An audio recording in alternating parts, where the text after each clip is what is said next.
ہم نے اس قرآن کو مومنین کے لیے شفا بھی بنایا ہے اور مومنین کے لیے رحمت بھی بنایا ہے۔ تو استغفار کرنے سے خدا اس کے گناہوں کو معاف کرے گا، اور جب گناہ معاف ہو جائیں گے تو ابتلا بھی ختم ہونا شروع ہو جائے گی۔ اللہم اغفر لی الذنوب التی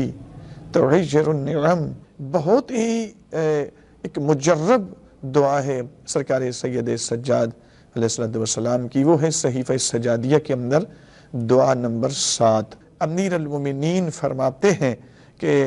اگر مردے پر بھی یہ پڑھ کر دم کر دیا جائے اور اگر وہ بھی زندہ ہو جائے تو اس میں تعجب کرنے کی ضرورت نہیں ہے۔ اعوذ باللہ من الشیطان اللعین الرجیم، بسم اللہ الرحمن الرحیم، نحمدہ ونصلی علی رسولہ الکریم وعلی آلہ الطیبین الطاہرین المعصومین المظلومین، اما بعد، بسم اللہ الرحمن الرحیم،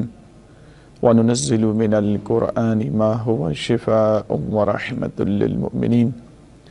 حمد و ثنا اس اللہ جل شانہ کی جو لائق حمد و ثنا ہے، اور درود و سلام ان ذوات مقدسہ و مطہرہ پر جو لائق درود و سلام ہیں، اور نفرت و لعنت ایسے لوگوں پر جو لائق نفرت و لعنت ہے۔ مومنین کرام، موجودہ حالات میں بالخصوص ایک ایسی بیماری کے اور ایسی وائرس کے جس کی وجہ سے پوری دنیا پریشان ہے، اور پوری دنیا کے نظام کو بالکل اس وقت منجمد کر کے رکھ دیا گیا ہے اس وائرس کی وجہ سے۔ اس کے اسباب کیا ہیں، اس کی حقیقت کیا ہے، یہ تو انشاءاللہ پھر آپ کی خدمت میں پیش کیا جائے گا، لیکن ابھی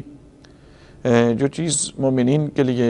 بالخصوص انتہائی پریشان کن ہے وہ یہ ہے کہ اس وجہ سے جو بیماری، اور بالخصوص جان لیوا بیماری، اور مومنین اس وجہ سے بہت پریشان ہیں،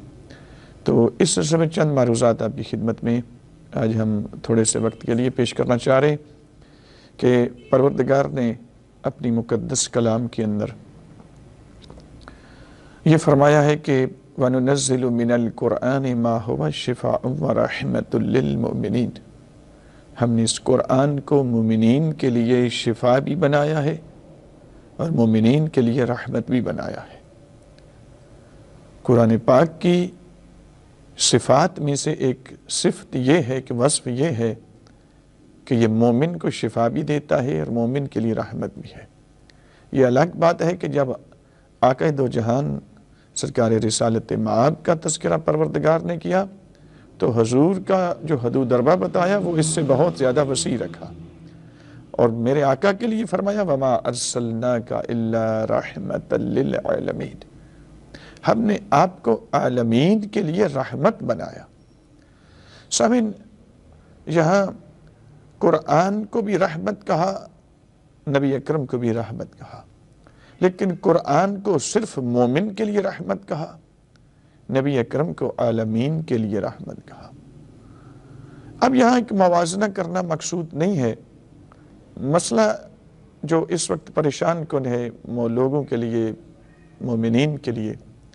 کہ اس وائرس کی وجہ سے جو بالخصوص اس وقت بیماری پھیلتی چلی جا رہی ہے اور پوری دنیا اس میں پریشان ہے، تو آخر قرآن جو کہہ رہا ہے کہ ہم نے قرآن کو شفا بھی بنایا ہے، رحمت بھی بنایا ہے، تو ہم قرآن سے متمسک کیوں نہیں ہو جاتے؟ قرآن جو شفا بن کے آیا ہے، رحمت بن کے آیا ہے، اور بالخصوص مومنین کے لیے، تو ہم قرآن سے اپنے آپ کو حالت تمسک میں لے جائیں تو انشاءاللہ خدا کا جب وعدہ ہے تو پھر یہ پورا ہو کر رہتا ہے۔ اس کے لیے سب سے پہلے میں آپ کی خدمت میں عرض کروں کہ اس طرح کی آفات، اس طرح کی آزمائشیں جب بڑھتی ہیں تو اس میں زیادہ سے زیادہ معصومین کا جو اسلوب ہے اور معصومین کی احادیث ہیں کہ معصوم فرماتے ہیں کثرت کے ساتھ استغفار کیا کرو، چونکہ بہت سے گناہ ایسے ہوتے ہیں، بہت سے جرائم ایسے ہوتے ہیں کہ جن کی وجہ سے انسان امتحان میں مبتلا، ابتلا میں مبتلا ہو جاتا ہے۔ تو استغفار کرنے سے خدا اس کے گناہوں کو معاف کرے گا، اور جب گناہ معاف ہو جائیں گے تو ابتلا بھی ختم ہونا شروع ہو جائے گی۔ ائمہ کی بہت زیادہ کثرت کے ساتھ ایسی احادیث موجود ہیں۔ تعمیر المومنین نے دعائے کمیل کے اندر بہت ہی خوبصورت جملے بیان فرمائے ہیں۔ فرماتے ہیں جب دعا مانگو تو اس طرح سے مانگا کرو، اللہم اغفر لی الذنوب التی تحت کل اسم، اللہم اغفر لی الذنوب التی تنزل النقم، اللہم اغفر لی الذنوب التی تعجر النعم، اللہم اغفر لی الذنوب التی تحبس الدعاء، اللہم اغفر لی الذنوب التی تنزل البلاء۔ پروردگار میرے ان گناہوں کو معاف فرما جو میری دعاؤں کو تیری بارگاہ میں جانے میں رکاوٹ بن چکے ہیں۔ پروردگار میرے ان گناہوں کو معاف فرما کہ جو بلاؤں کے نازل ہونے کا سبب بنتے ہیں۔ امیر المومنین کا یہ اسلوب ہے۔ دعائے کمیل کے اندر اپنے بڑے ہی پیارے صحابی جناب کمیل ابن زیاد کو یہ دعا تعلیم فرمائی جس کے نام سے دعائے کمیل مشہور ہے۔ مومنین کرام، یہاں کچھ اور بھی چیزیں ہیں، دعائیں ہیں۔ ان میں سے ایک دعا صحیفہ سجادیہ، امام سید سجاد علیہ السلام کی دعاؤں پر مشتمل یہ کتاب ہے، صحیفہ سجادیہ۔ اس موجودہ دور میں، موجودہ حالات میں جب کسی وقت بھی کسی پر یہ مصیبت آ سکتی ہے، یہ بیماری آ سکتی ہے، یہ آفت آ سکتی ہے، تو اس کے لیے بہت ہی ایک مجرب دعا ہے سرکار سید سجاد علیہ السلام کی، وہ ہے صحیفہ سجادیہ کے اندر دعا نمبر 7۔ تو دعا نمبر 7 کی تلاوت آپ ضرور کیا کریں۔ روزانہ ایک دفعہ اپنے گھر میں بیٹھ کر باوضو ہو کر نماز پڑھنے کے بعد بہتر یہ ہے کہ نماز فجر کے بعد آپ اس کی تلاوت کریں، اور اگر نماز فجر پہ نہیں فرصت مل سکی تو دن میں کسی ایک وقت میں اس کو آپ روزانہ ایک دفعہ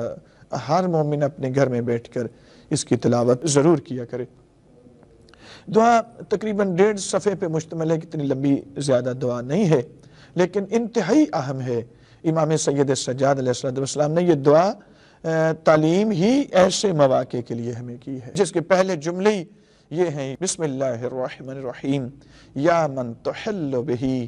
عقد المکارہ وَيَا مَنْ يُفْسَعُ بِهِ حَدُّ الشَّدَائِدِ وَيَا مَنْ يُلْتَمَسُ مِنْهُ الْمَخْرَجُ إِلَى رَوْحِ الْفَرَجِ زَلَّتْ لِقُدْرَتِكَ السِّعَابِ وَتَسَبَّبَتْ بِلُطْفِكَ الْأَسْبَابِ۔ سید سجاد لمبی دعا ہے، 1.5 صفحے پر چند جملے میں نے آپ کی خدمت میں تلاوت کیے ہیں، کہ جس میں امام فرماتے ہیں، اے وہ کہ جس کے ذریعے مصیبتوں کے بندھن کھل جاتے ہیں، اے وہ جس کے باعث سختیوں کی باڑ کند ہو جاتی ہے، اے وہ جس سے تنگی و دشواری سے وسعت و فراخی کی آسائش کی طرف نکل جانے کی التجا کی جاتی ہے، تو وہ ہے کہ تیری قدرت کے آگے دشواریاں آسان ہو گئیں، تیرے لطف سے سلسلہ اسباب برقرار رہا، اور تیری قدرت سے قضا کا نفاذ ہوا، اور تمام چیزیں تیرے ارادہ کے رخ پر گامزن ہیں۔ وہ بن کہے تیری مشیت کی پابند، اور بن روکے خود ہی تیرے ارادے سے رکی ہوئی ہیں۔ مشکلات میں تجھے ہی پکارا جاتا ہے، اور بلیات میں تو ہی جائے پناہ ہے۔ کوئی مصیبت ٹل نہیں سکتی مگر جسے تو ٹال دے، اور کوئی مشکل حل نہیں ہو سکتی مگر جسے تو حل کر دے۔ پروردگار، مجھ پر ایک ایسی مصیبت نازل ہوئی ہے کہ جس کی سنگینی نے مجھے گراں بار کر دیا ہے، اور ایک ایسی آفت آ پڑی ہے کہ جس سے میری قوت برداشت عاجز ہو چکی ہے۔ تو نے اپنی قدرت سے اس مصیبت کو مجھ پر وارد کیا ہے، اور اپنے اقتدار سے تیری طرف متوجہ کیا ہے۔ تو جسے تو وارد کرے اسے کوئی ہٹانے والا، اور جسے تو متوجہ کرے اسے کوئی پلٹانے والا، اور جسے تو بند کرے اسے کوئی کھولنے والا، اور جسے تو کھولے اسے کوئی بند کرنے والا، اور جسے تو دشوار بنائے اسے کوئی آسان کرنے والا، اور جسے تو نظر انداز کرے اسے کوئی مدد دینے والا نہیں ہے۔ رحمت نازل فرما محمد اور ان کی آل پر، اور اپنی کرم فرمائی سے اے میرے پالنے والے میرے لیے آسائش کا دروازہ کھول دے، اور اپنی قوت و توانائی سے غم و اندوں کا زور توڑ دے اور میرے اس شکوہ کے پیش نظر اپنی نگاہ کرم کا رخ میری طرف موڑ دے، میری حاجت کو پورا کر کے شرینی احسان سے مجھے لذت اندوز کر اور اپنی طرف سے رحمت اور خوشگوار اسودگی مرحمت فرما اور میرے لیے اپنے لطف خاص سے جلد چھٹکارے کی راہ پیدا کر اور غم و اندوہ کی وجہ سے اپنے فرائض کی پابندی اور مستحبات کی بجا آوری سے غفلت میں نہ ڈال دے، کیونکہ میں اس مصیبت کے ہاتھوں تنگ آ چکا ہوں۔ اس حادثہ کے ٹوٹ پڑنے سے دل رنج و اندوہ میں بھر گیا ہے۔ جس مصیبت میں مبتلا ہوں اس کے دور کرنے اور جس بلا میں پھنسا ہوا ہوں اس سے نکالنے پر تو ہی قادر ہے، لذا اپنی قدرت کو میرے حق میں کار فرما کر، اگرچہ تیری طرف سے میں اس کا سزاوار نہ قرار پا سکوں، اے عرش عظیم کے مالک۔